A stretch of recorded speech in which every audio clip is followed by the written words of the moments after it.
perdesse muitas bolas, não conseguíssemos sair do nosso campo. E o jogo claramente estava pedindo profundidade, tanto é que o segundo gol do Cebolinha veio num ataque ao espaço e tínhamos poucos jogadores com essa característica no primeiro tempo. No segundo tempo, com o resultado, eu sabia que o jogo pedia isso, mas com o resultado esperava com algumas correções que melhorasse, e melhorou.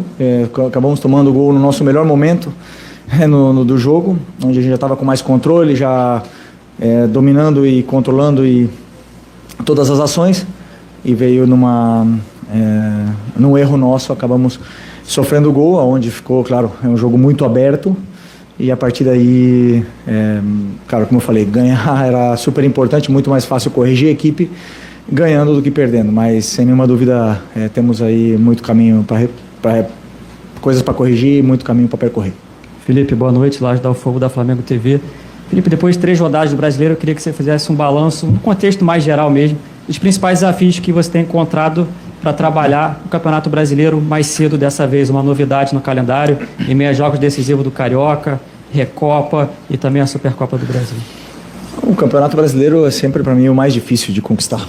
É o campeonato onde tem mais desafios, onde todas as equipes elas te colocam em dificuldades, as viagens, os campos, o tipo de estádio, o tipo de grama muda, tem grama sintética, tem esse campo de hoje, que infelizmente está em péssimas condições. Não era ruim, sempre foi um campo bom, e infelizmente hoje é assim. Então ele te leva a esses desafios, onde também joga com 8, 10 equipes que lutam todo ano para ficar na parte de cima da tabela. Então é um campeonato muito competitivo, e indo jogo a jogo e corrigindo jogo a jogo, e principalmente melhorando a nossa parte física jogo a jogo.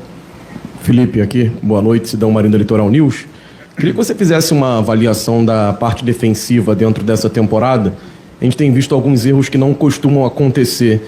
E em cima dessa linha defensiva tem o Rossi. E a importância de ter um goleiro desse quilate, desse tamanho, para construir esse resultado hoje. Porque os 3 pontos são fundamentais para o Flamengo nessa arrancada inicial do Brasileiro. Obrigado.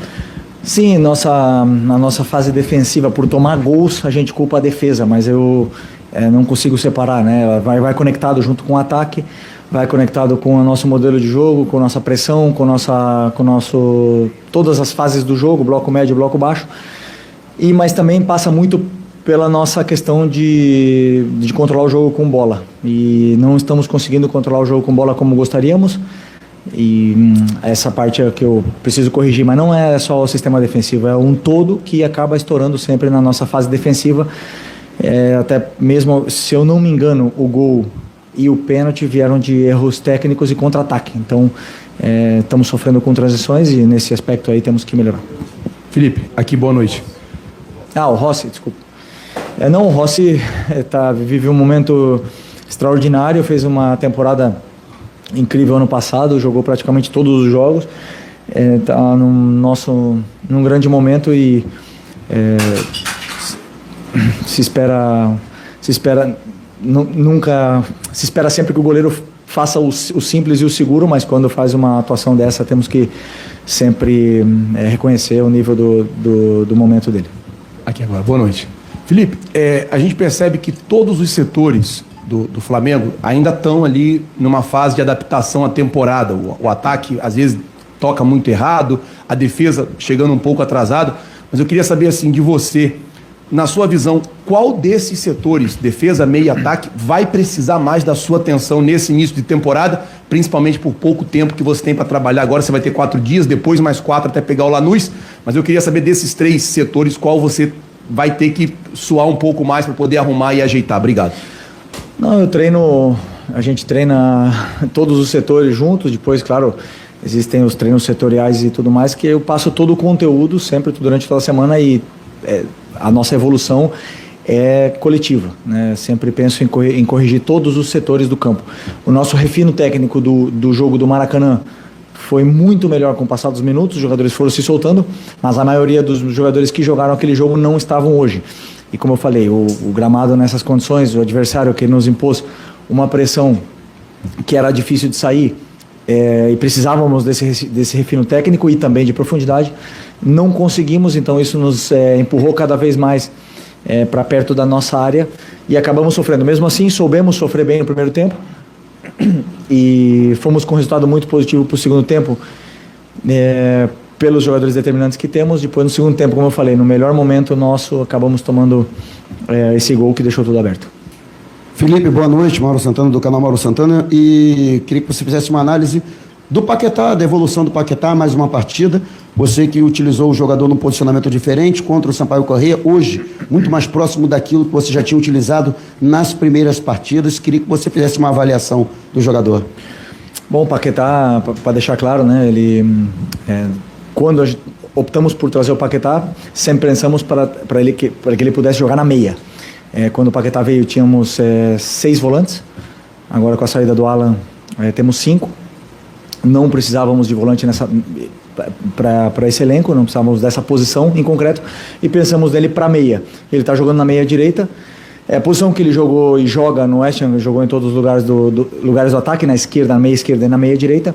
A única diferença é que muitas vezes ele vai precisar marcar como um extremo, mas hoje eu tentei fazer com que o modelo fosse para que ele pudesse pressionar alto. Não conseguimos encaixar nossa pressão muito pela perda da nossa bola, e ele acabou sofrendo mais do que eu esperava, né? E acabou tocando menos na bola do que eu queria. Mas é isso, uma evolução constante. Ele vai se soltar, o jogador com uma qualidade tremenda, e eu tenho certeza que ele vai voltar ao nível dele. Boa noite, Felipe. Léo José, do Coluna do Fla. Ainda seguindo nessa questão do Paquetá, tanto no West Ham quanto na seleção, o Paquetá ele jogou ali de segundo volante, tendo todo o ataque de frente para ele, um cara que tinha toda a visão de jogo. E, inclusive, foi dessa forma que ele jogou contra o Sampaio, né? Hoje ele jogou pela direita, fazendo essa função de ponta que você, inclusive, falou que ele volta para marcar algumas vezes. Como que você enxerga como que você faz essa comparação? O Paquetá, ele é melhor jogando de frente para os companheiros de ataque ou atuando pela ponta? Não, ele não joga de ponta, ele joga de meia. É claro, ele marca de ponta, que é diferente. Ele joga de meia comigo, como se fosse na mesma função que ele jogava no West Ham, que era como um interior, um meia no 4-3-3. Simplesmente que desse lado hoje tínhamos o Royal como o jogador. E como eu repito, eu jogo com 2 volantes lado a lado normalmente, e não precisávamos de volante, precisávamos de meia, e ele foi escolhido para vir aqui como meia. Professor Felipe, boa noite. Ícaro Caldas. Queria que você explicasse um pouco sobre o Vitória hoje veio com linha de 4 no 4-3-3 e o Kaique marcando individual no Arrascaeta. Você esperava isso? Você não esperava? No bloco baixo, Vitória continuava fazendo sua linha de 5. Você foi surpreendido ou não? E quais dificuldades que o Vitória fez para a sua equipe? Obrigado. Bom, eu esperava a linha de 5, esse 5-2-3, 5-4-1 do Vitória. Eu esperava que fossem menos pressionantes, foram bem impressionantes, até mesmo pelas condições do campo. Eu acho que isso deu certa confiança para eles saltarem mais na pressão. E sempre o Arrasca joga com marcação individual praticamente o ano inteiro, e tentamos sempre dar soluções para essa marcação que eles fizeram, mas, como eu falei, esse tipo de marcação individual, onde entra todos os adversários dentro do nosso campo, o espaço está sempre na profundidade, e aí que no segundo tempo corrigimos esse detalhe, e o time já conseguiu sair mais dessa pressão do Vitória e fazer ele jogar perto da área deles. Felipe, aqui, estou deixando para perguntar por último, porque a pergunta tem em relação com a próxima partida, que é o Botafogo pelo Carioca, um domingo de Carnaval, e é uma reportagem que a gente está fazendo sobre a relação dos jogadores com o Carnaval, que foi mudando nos últimos anos. Porque o calendário mudou, enfim, a forma de jogar no futebol brasileiro também mudou, você como jogador também pode falar, realmente mudou essa maneira de tratar o Carnaval, aquela coisa de curtir o Carnaval e não dá para curtir como antes, e, enfim, porque o calendário também mudou. Como é que mudou isso para o jogador nos últimos anos? Bom, para mim não mudou nada. Eu penso que o futebol na minha vida é prioridade absoluta. O Flamengo, eu já falei várias vezes, o Flamengo é prioridade para todos nós, por em cima, inclusive, das nossas famílias.